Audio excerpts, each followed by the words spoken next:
న కార్తీక సమో మాసః న దైవం చాంతరం హరే గంగాయానాధికం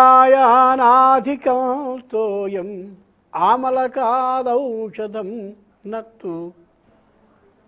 కార్తీక మాసంతో సమానమైన మాసం లేదు, విష్ణువుకి మించిన దైవం లేడు, గంగకు మించిన పవిత్రత కలిగిన జలము లేదు, ఉసిరికకి మించిన ఔషధీ శక్తి ఉన్న ఫలము లేదని అర్థం.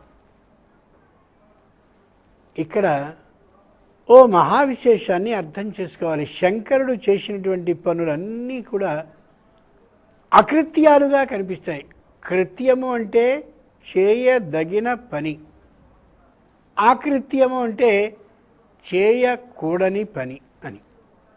మనకి మామూలుగా చేయవలసిన, చేయగలిగిన పనులు, చేయకూడని పనులు రెండు విధాలుగా కనిపిస్తాయి.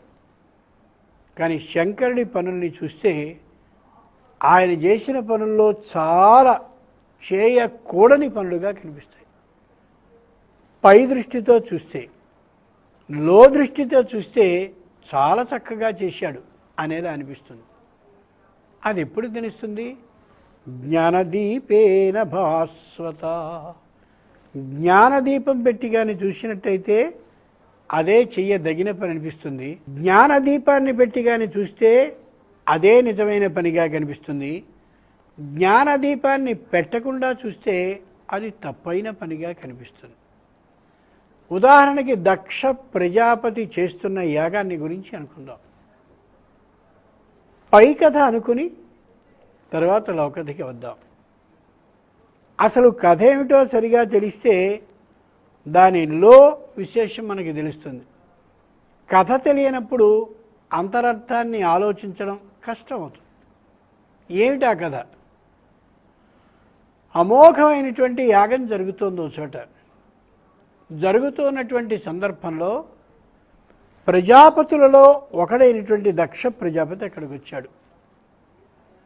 ప్రజాపతి, జా అంటే పుట్టినవాళ్ళు, ప్రజ అంటే విధానం ప్రకారం పుట్టినవాళ్ళు, అంటే 84 లక్షల జీవరాశులు. వీళ్ళందరికీ పతి అంటే అధికారి. ఓ ఉద్యోగాన్ని ఎక్కడైనా ఎవరైనా మనం కానీ ఉద్యోగిగా నియమించినట్టయితే ఇన్నింటికి రావాలి, ఇన్నింటికి పోవాలి, జీతం ఇంత, తప్పు చేస్తే ఇంత శిక్ష, ఇలా ఎలా అయితే చెప్తారో అలాంటి నియమాలని ఏర్పాటు చేసేవాళ్ళని ప్రజాపతులు అంటారు. వాళ్ళు 14 మంది, చతుర్దశ ప్రజాపతులు అంటారు. ఆ ప్రజాపతులలో ఒకడు, అందరికంటే పెద్దవాడు దక్షుడు. అటువంటి దక్ష ప్రజాపతి ఆ యాగానికి వచ్చాడు. అందరూ లేచి నిలబడ్డారు, శంకరుడు మాత్రమే కూర్చున్నాడు. ఆశ్చర్యం వేసింది దక్ష ప్రజాపతికి.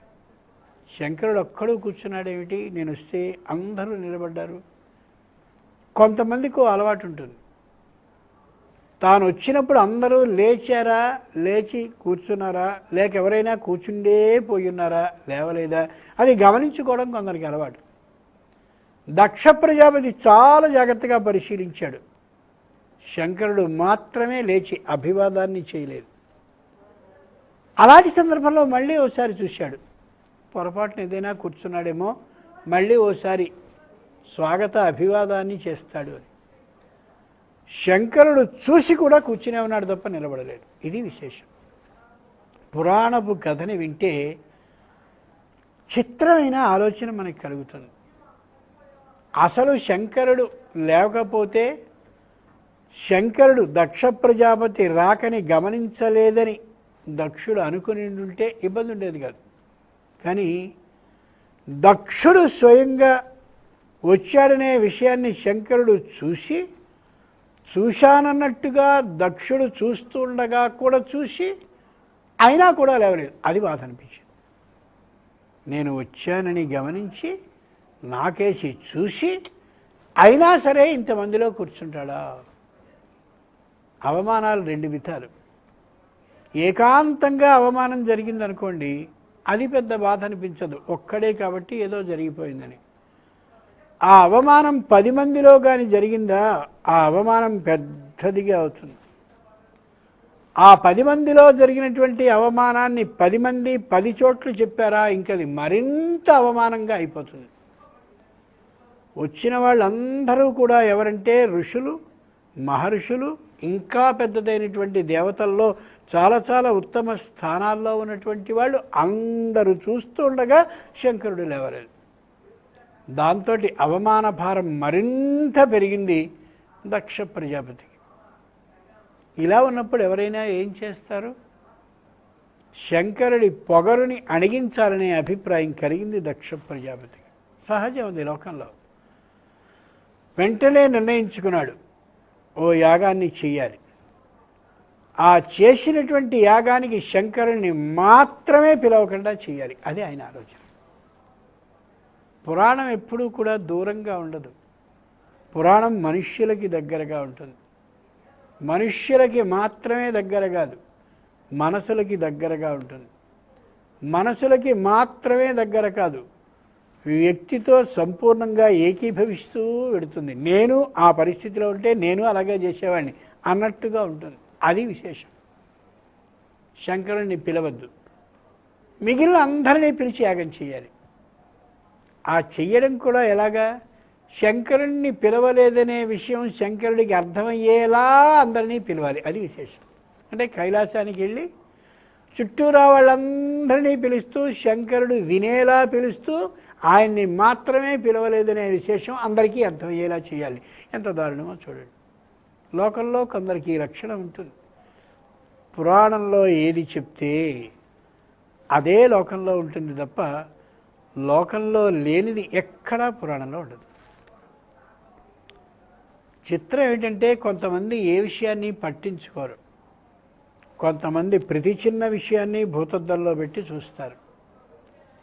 ఏ శంకరుణ్ణి దక్ష ప్రజాపతి దగ్గర నుండి వచ్చినటువంటి వాళ్ళు, ప్రతినిధులుగా వచ్చిన వాళ్ళు ఈ శంకరుణ్ణి మాత్రమే పిలవకుండా మిగిలిన వాళ్ళందరినీ పిలుస్తున్నారో దాన్ని అసలు శంకరుడు పట్టించుకోనే లేదు. పిలుచుకుంటే పిలుచుకుంటాడు, లేకపోతే మానేస్తాడు.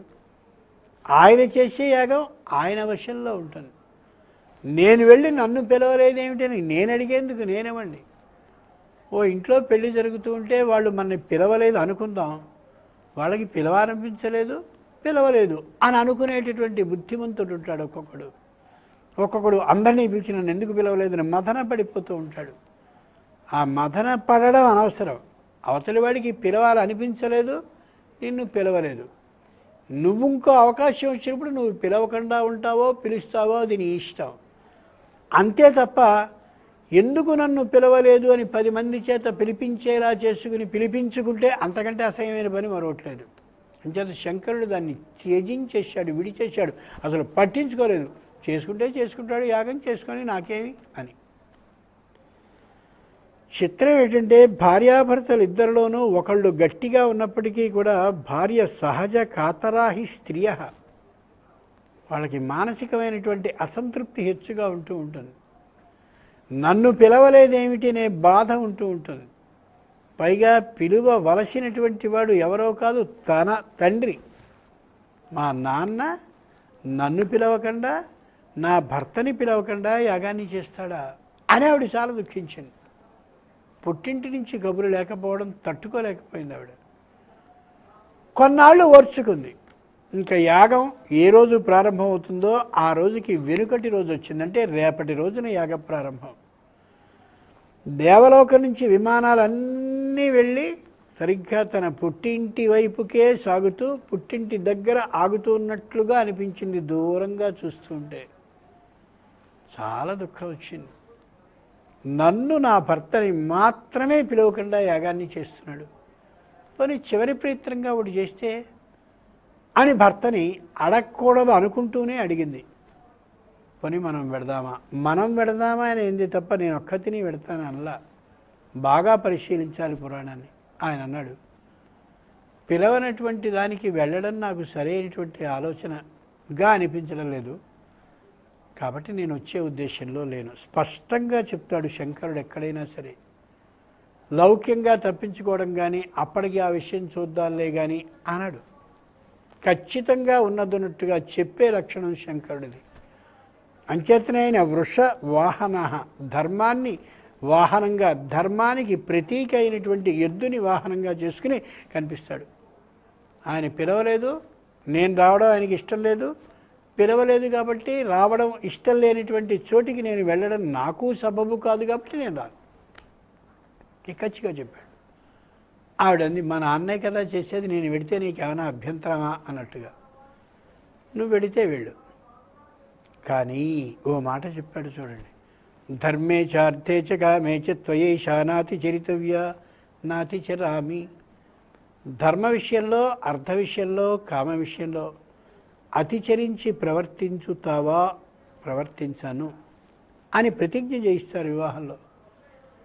ఆవిడ తానక్కడికి వెడుతూ నాతో స్పష్టంగా చెప్తోంది వెడతాను అని. కాబట్టి ధర్మ విషయంలో ఆవిడ అతిచరించి ప్రవర్తించలేదు. నిజానికి నేను అతిచరించి ప్రవర్తించకూడని వాడిని, కానీ ఆవిడ ధర్మ విషయంలో నాతో చెప్తూ నేను వెడతాను, నీకేమైనా అభ్యంతరమా అంది. తనని రక్షించుకోవలసిన బాధ్యత, ధర్మము ఉన్నటువంటి నేను ఖచ్చితంగా రక్షించుకుంటాను, ఆమె ఇష్టానికి అనుగుణంగా నడుస్తాను అని వెళ్ళు, కానీ అక్కడ ఏదైనా జరగరానిది కానీ జరిగినట్టయితే నన్ను స్మరించకుండా మాత్రం ఉండకు అన్నాడు. శంకరులో ఉన్న గొప్పతనం అదే. ఇలాంటి సందర్భమే ఎక్కడైనా లోకంలో ఓ భార్యాభర్తల ఇంట్లో వస్తే, నేను వద్దని చెప్తున్నాను, నువ్వు వెడుతానంటున్నావు, అక్కడ ఏదైనా జరిగితే నన్ను మాత్రం అడకు, తర్వాత నీ ఇష్టం నీది అంటాడు. కానీ శంకరుడు జరగరానిది జరిగే పక్షంలో నన్ను స్మరించుకో, నేను ఖచ్చితంగా ఆ సందర్భానికి తగిన ప్రతిక్రియని, ఉపాయాన్ని ఏం చేయాలో అది చేస్తాను. నిజమైన భర్తృధర్మం అది అని చెప్తుంది పురాణం. అభయం లాంటి మాటని విన్నాను అంది ఆవిడ పార్వతి. భయం లేదనే మాటని విన్నాను, వెడతాను. నీ గౌరవాన్ని తక్కువ చేయను, నా గౌరవాన్ని తగ్గించుకోను, అక్కడికి వెళ్ళి మాత్రం వస్తాను. ఇది పురాణం అంటే. వెంటనే తనకి తాను బయలుదేరింది. భర్త రాలేదేమిటిని అడిగే అవకాశం లేదు. ఇంచేతంటే భర్తని పిలవలేదు కాబట్టి, ఆయన వస్తాడని వాళ్ళు ఎదురు చూడడం లేదు కాబట్టి ఇబ్బంది లేదు. ఎక్కడ యాగం జరుగుతుందో ఆ ప్రదేశానికి వెళ్ళి పెద్దదైనటువంటి ప్రధాన ద్వారం పక్కన నిలబడి చూసింది లోపలికి. ఏ ఒక్కరూ కూడా తనని ఆహ్వానించలే. చిత్రం ఏమిటంటే, ఆ తండ్రికి కూతురికి ఉండేటటువంటి ఆ ఒకరికొకరు ఉండవలసినటువంటి ఆ భయమో మరొకటో, ఏం జరుగుతుందో అనేది ఆ ఇద్దరికీ ఉండాల్సి వస్తే, చుట్టుపక్కల వాళ్ళందరికీ వీళ్ళిద్దరూ వచ్చాక ఏమవుతుంది అనే ఆలోచన ఎక్కువైంది. ఇది సహజం.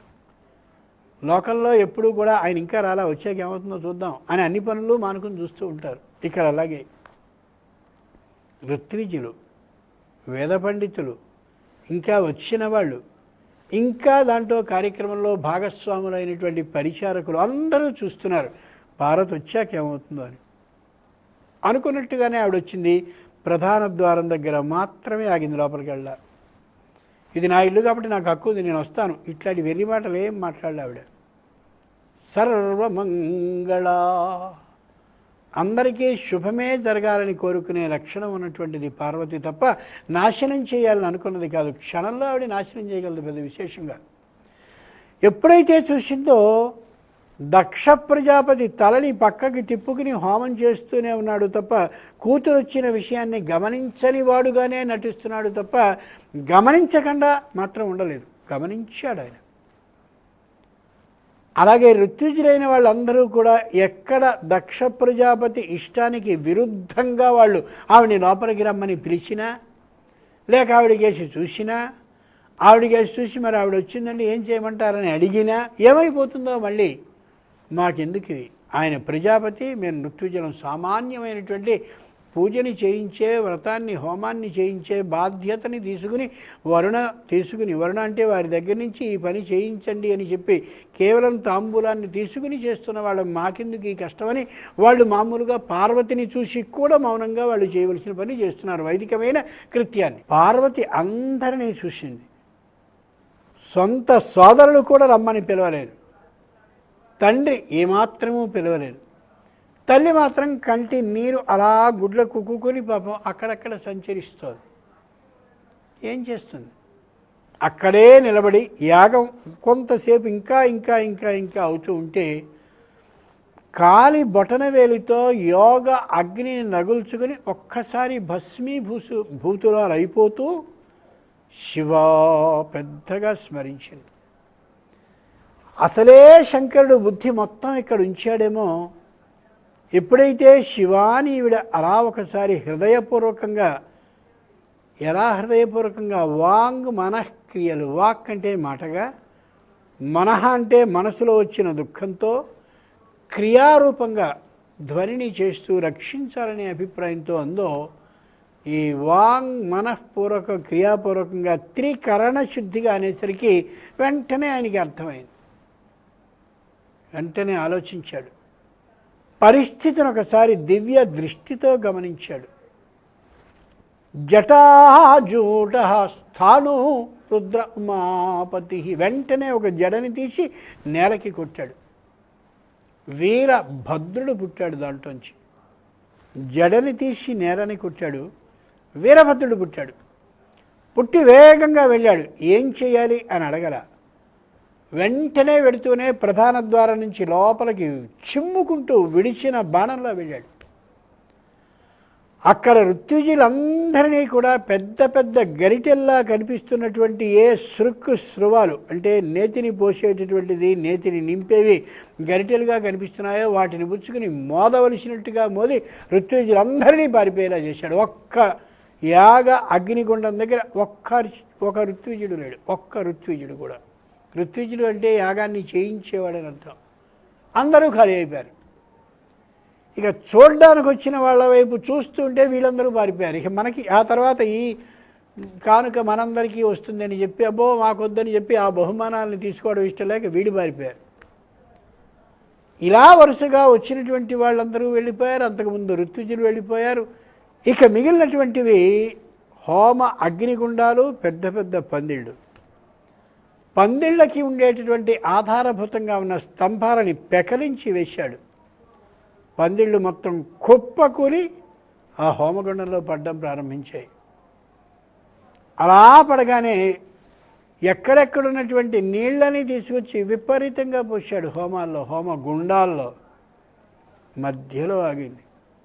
జుహావాగ్నౌ శిరస్తస్మిన్ దక్షిణాగ్నావమర్షితః. ఎవ్వరూ ఆ పందిళ్ళలో లేరు. పందిళ్ళు లేవు, పందిళ్ళకి స్తంభాలు లేవు. ఋత్విజులు ఏనాడో వెళ్ళిపోయారు. యాగమంతా ఆగంగా ముగుస్తోంది. అందరూ భయంతో దూరం దూరంగా నక్కి చూస్తున్నారు తప్ప ప్రదేశానికి వచ్చినవాడు లేడు. దాంతో దక్ష ప్రజాపతి వణుకుతూ నిలబడితే ఆ వణుకుతూ ఉన్నటువంటి దక్ష ప్రజాపతి తలని కోసి ఆ హోమగుండం ఒక్కటి మాత్రం మిగిల్చాడు, నీళ్లతో తడిపేయకుండా దాంట్లో వేసి టక్కన వెళ్ళిపోయాడు. ఏమైంది యాగం? దక్ష ప్రజాపతి తలని కోసి హోమగుండంలో వేసి భస్మమయ్యేంత వరకు ఉండే పరిస్థితికి వచ్చింది. అంతకుముందే ఈవిడ యోగాగ్నిలో తన శరీరాన్ని భస్మీభూతం చేసుకుని వెళ్ళిపోయింది. ఆవిడ లేదు ఇక్కడ. పూర్తిగా భస్మరాశిగా అయిపోయింది. ఇక్కడో కథని చెప్తారు, భుజం మీద వేసుకు తిప్పారని. అది ఎక్కడా మనకి కనిపించదు పురాణంలో, ఇలాగే కనిపిస్తుంది. ఎప్పుడైతే ఈ హోమగుండంలో దక్షిణ యొక్క తల పడిపోయిందో ఆ విషయాన్ని వీరభద్రుడు వెళ్ళి శంకరునికి చెప్పాడో ఆయన దుఃఖపడ్డాడు. అయ్యో పాపం అలా అయిందా అని. అప్పుడు మేక యొక్క తలని తెచ్చి దక్షునికి అతికించి మళ్ళీ జీవింపజేసి ఆయన మేషశిరాహ, మేక యొక్క తల కలిగిన వానిగా దక్షుణ్ణి జీవింపజేసి సుఖంగా నువ్వు జీవించు అన్నాడు. ఇది పై కథ. లోకథ ఏమిటి? మామగారి తలని చంపినటువంటి శంకరుని చూసి మనం నేర్చుకోవాల్సింది ఏమిటి? మనందరం కూడా మామల విషయంలో ఈ విధమైన అనుచిత ప్రవర్తనని చెయ్యొచ్చా? కాదు, అదే అర్థం కాదు. ఏ యాగాన్ని స్వయంగా ప్రజాపతి చేయదలిచాడో దక్షుడు, యాగానికి సంబంధించిన సంపూర్ణమైన జ్ఞానం కలిగినటువంటి శంకరుడున్నాడే, ఆయన సర్వజ్ఞుడు, అన్నీ తెలుసున్నవాడు. ఆయన్ని పిలిచి తీరాలి. యాగానికి కావలసింది ఎవరంటే సర్వజ్ఞత కలిగినటువంటి వ్యక్తి ఉండాలి. ఏదైనా ఒక ముఖ్యమైనటువంటి ఒక పనిని చేస్తున్నప్పుడు దాని గురించిన సంపూర్ణ అవగాహన కలిగిన వ్యక్తి అక్కడ ఉన్నట్టయితే ఆ పనిలో తేడా జరిగినా, ఆ పని సక్రమంగా జరగకపోతూ ఉన్నా, లేక ఆ పనికి ఏదైనా విఘ్నం వస్తూ ఉన్నా ఇబ్బంది లేకుండా ముగుస్తుంది. అది ఏ యాగానికి సర్వజ్ఞత కలిగిన వ్యక్తి కావాలో అటువంటి సర్వజ్ఞుడు ప్రజాపతికి మించినటువంటి వాడు శంకరుడు. అటువంటి శంకరుడు లేకుండా యాగాన్ని చేస్తానన్నాడు దక్ష ప్రజాపతి. నేను యాగాన్ని చేయించడానికి సంపూర్ణమైన సర్వజ్ఞ విధానం కలిగిన వాడిని కాబట్టి నేను లేవవలసిన అవసరం లేదని ఆ రోజున ప్రజాపతి ముందు ఈయన లేవకపోవడం నేరం కాదు, కానీ ఈ విశేషాన్ని అర్థం చేసుకోకపోవడం నేరం. అందుకని ఆయన లేవలేదు. ఆయన్ని మాత్రమే పిలవకుండా యాగం చేశాడు. ఆయన చేస్తే సర్వజ్ఞ విధానానికి పక్కనుండేటటువంటి పార్వతి వాక్ అర్థంలో ఒకళ్ళు వాక్ అయితే ఒకళ్ళు అర్థం లాంటి వాళ్ళు. అర్థ అనేది పుంలింగం, వాక్ అనేది స్త్రీలింగం. అమ్మవారు మాట అయితే మాటకి అర్థం లాంటి వాడు శంకరుడు. అర్థము అంటే పొట్టలో చుక్క ఉంటుంది. అర్థము అంటే మాటకి సంబంధించిన భావాన్ని ప్రకటించడం అని అర్థం. అంచేత ఏ శంకరుడు అర్థంగా ఉన్నాడో ఆ అర్థానికి సంబంధించిన వాక్కుగా ఉన్నటువంటి అమ్మ ఎప్పుడూ మాట మాట్లాడాక అర్థం వస్తుంది తప్ప అర్థం మాట్లాడాక వాక్కు రాదు. అంచేత అమ్మ వెళ్ళింది, అర్థం ఆలోచిస్తోంది ఏం జరుగుతుందని. అక్కడ అర్థం బదులు అనర్థం జరిగిందని తెలిసింది. వెంటనే వీరభద్రుడు జటాజూటం నుంచి వచ్చి వెళ్ళాడు. జటాజూటం అంటే తల వెండ్రుక అని అనుకున్న వెండ్రుకల సమూహం. తల నుండి పుట్టేది వెండ్రుక అని పై అర్థం అయితే తల నుండి ఆలోచన పుడుతుందనేదిలో అర్థం. కాబట్టి శంకరుని ఆలోచనకి అనుగుణంగా వీరభద్రుడు అనేటటువంటి వాడు వెళ్ళాడు. వీరభద్రుడికి నువ్వు అదుగో అక్కడికి వెళ్ళి ఋత్విజుల్ని మోదు, అక్కడుండే దక్ష ప్రజాపతి తల నరుకు, పందిళ్ళని తగులబెట్టు, స్తంభాలని విసిరే, ఇవేం చెప్పాలి ఆయన.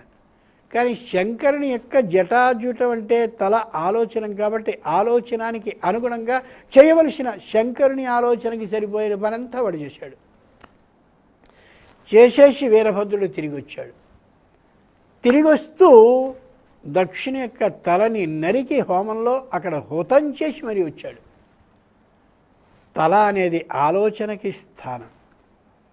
ప్రజాపతి అయినటువంటి వాడు సర్వజ్ఞుడైనటువంటి శంకరుణ్ణి పిలవకుండా యాగాన్ని చెయ్యనే కూడదు.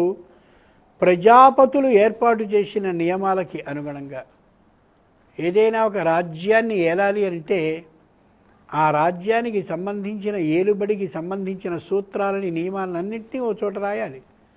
అలా రాసిన 14 మందిలో ఒకడు దక్ష ప్రజాపతి. ఆ రాసినటువంటి దక్ష ప్రజాపతే రాశాడు ఏమని, సర్వజ్ఞుడైన వాడిని యాగాన్ని గురించి తెలిసినటువంటి వాడిని ఉంచి యాగాన్ని చెయ్యాలి అని. తాను పెట్టినటువంటి నియమాన్ని తానే ఉల్లంఘించాడు కాబట్టి ఆ ఉల్లంఘించినటువంటి తలని నరికి హోమం చేయించాడు వీరభద్రుడి ద్వారా శంకరుడు ఆలోచన రూపంగా. అంటే దక్ష ప్రజాపతి తలని నరికేయడం అంటే హత్య చేయడం కాదు. తల ఆలోచనకి కూడలి కాబట్టి, ఆలోచనకి స్థానం కాబట్టి దక్ష ప్రజాపతి యొక్క ఆలోచనని మార్చి వేరు విధంగా ఆలోచన చెయ్యి అని చెప్పడం దీనిలోని అంతరార్థం. వాడి తల తీసినా సరే వాడు ఇదే మాట చెప్తాడు అంటారు. తల తీసేయడం అంటే ఆలోచనని మార్చినా సరే వాడి ఆలోచన మారదు, మార్చడానికి ప్రయత్నించినా మారదని దానిలోని అర్థం. అప్పుడు దక్షుడు అంగీకరించాడు, పొరపాటు చేశాను నేను, కేవలం నీ మీది వ్యతిరేకతతో ఈ యాగాన్ని చేశాను, చేసి ఇంతటి అవమానానికి గురయ్యాను, ఆ గురి అయిన అవమాన విధానాన్ని కూడా ఇంతమందిలోనూ అన్నాడు. కాబట్టి శంకరుడు చేసింది అకృత్యం కాదు, శంకరుడు చేయవలసిన పనిని మాత్రమే చేసినటువంటి ప్రధాన దైవంగా అర్థం చేసుకోవాలి. ఇది దీంట్లో ఉండే అంతరార్థం. స్వస్తి.